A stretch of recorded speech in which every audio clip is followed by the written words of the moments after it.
দর্শক, এই মুহূর্তে আমি আছি জাতীয় পার্টির কেন্দ্রীয় কার্যালয়ের সামনে। জাতীয় কেন্দ্রীয় কার্যালয়ের সামনে আমরা দেখতে পাচ্ছেন যে জাতীয় পার্টির কেন্দ্রীয় নেতৃবৃন্দরা ঠিক অফিসের সামনে এসে অবস্থান নিয়েছে। এই ঠিক সন্ধ্যার পরপরই 7টার দিকে। তো আজকে গণ অধিকার পরিষদের একটি বিক্ষোভ মিছিল অনুষ্ঠিত হয় এই জাতীয় পার্টিকে নিষিদ্ধকরণের দাবিতে এবং গণ অধিকার পরিষদের হামলার প্রতিবাদে, এবং 24 ঘন্টা পার হওয়ার পরেও কোনোরকম সুরাহা না হওয়ার কারণে, এবং এই কারণে আজকে গণ অধিকার পরিষদ সন্ধ্যার সময় একটি মশাল মিছিলের আয়োজন করে। তাদের কাকরাইল যে অফিস, পুরোনো পল্টন ও কাকরাইলের মাঝে যে অফিস, সেই অফিসের থেকে তারা গণ অধিকার পরিষদের বিক্ষোভ মিছিল প্রদর্শন করে। সেই মিছিলটি নিয়ে আসলে আতঙ্ক সৃষ্টি হয় জাতীয় পার্টির মধ্যে, যখন তারা জানতে পারে যে জাতীয় পার্টির নেতৃবৃন্দরা জানতে পারে যে তাদের পার্টি অফিসে কোনো আক্রমণ হওয়ার সম্ভাবনা রয়েছে। তখন সেই আক্রমণকে আসলে ঘিরে এখানে সতর্কতা অবস্থা জারি করে প্রশাসন। আমরা দেখতে পাই যে পুলিশ প্রশাসন তারা তাদের শক্ত অবস্থানে আছে। আর ইতিমধ্যে জাতীয় পার্টির কেন্দ্রীয় নেতা একজন কী কারণে নির্বাচনে যাবে না সেটিও জানালো গণমাধ্যমকে।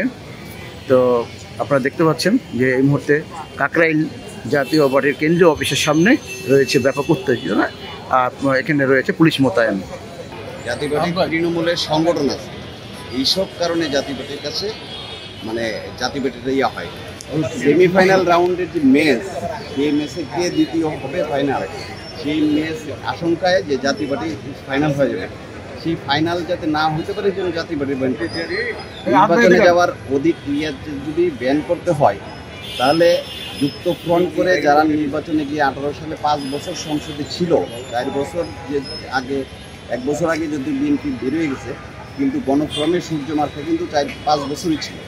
তাহলে যুক্ত ফ্রন্টের অন্তর্ভুক্ত যে 22টি দল ছিল, পরবর্তীতে আরও 5টি, সেই 27টি দলকেও তো নিবন্ধন বাতিল করার দাবি ওঠা উচিত। এটা তো যৌক্তিক ব্যাপার। জাতীয় পার্টি নির্বাচন করছে, নির্বাচন করা বাংলাদেশ সংবিধানে সাংবিধানিক রাইট। আমি নির্বাচন করতে পারি, নির্বাচন বর্জনও করতে পারি, দুটোই আমার রাইট। নির্বাচন করা তো ফৌজদারি অপরাধ, নির্বাচন করা তো স্বাধীন সার্বভৌম একটি প্রতিষ্ঠান হলো নির্বাচন কমিশন, সাংবিধানিক প্রতিষ্ঠান। সাংবিধানিক প্রতিষ্ঠান নির্বাচনের আয়োজন করছে, যার ইচ্ছে নির্বাচন করবে, যার ইচ্ছে করবে না, সেই জন্য দল বাতিল করতে হবে। আর গণপ্রজাতন্ত্রী অধ্যাদেশ 8 যে বিধান, এই বিধানে যে শর্ত লঙ্ঘন করলে রাজনৈতিক দলের নিবন্ধন বাতিল হবে, সেই শর্তের একটাও তো জাতীয় পার্টি লঙ্ঘন করে নাই। আপনি কোন আইনে বাতিল করবেন? আমরা কি সন্ত্রাসী সংগঠন? আমরা কি গণহত্যার সাথে জড়িত ছিলাম? আমরা তো এই যে ফেসিবাদ বিরোধী আন্দোলন, সেই আন্দোলনে আমরা অংশগ্রহণ করেছি, আমাদের 2 জন শহীদ হয়েছে, আমাদের 4 জন জেল খেটেছে, আমরা মাঠে ছিলাম। আমি ব্যক্তিগতভাবে টকশুতে অন্তত 50টা টকশুতে কথা বলেছি, যেখানে যখন স্থাপনার কথা বলা হতো, যখন মিডিয়াগুলা লাশের কথা বলতো, আমরা তখন লাশের কথা বলছি বুক ফুলিয়ে। এটা জাতি দেখছে, ভোটাররা দেখছে। যখন নির্বাচন আসবে, এইটার রেজাল্টটা এবং এটার জবাবটা ভোটাররা ভোটের মাধ্যমে, ব্যালটের মাধ্যমে দেবে। আমরা মজলুমের পক্ষে আল্লাহ থাকে, জনগণ থাকে। যারা আজকে আমাদের অফিসে আক্রমণ করেছে, গণ অধিকার পরিষদ সহ অন্যান্য যারা, তাদেরকে ডাকসু এবং চাকসু নির্বাচন দেখে বিএনএ গণ অধিকার পরিষদ ছাত্র সংগঠনের সভাপতি ভোট পেয়েছে 136, জামানত বাজেয়াপ্ত। জাহাঙ্গীরনগর বিশ্ববিদ্যালয়ে জামানত বাজেয়াপ্ত, ফুল প্যানেল জামানত বাজেয়াপ্ত। জনগণ তাদেরকে গ্রহণ করেছে না বর্জন করেছে?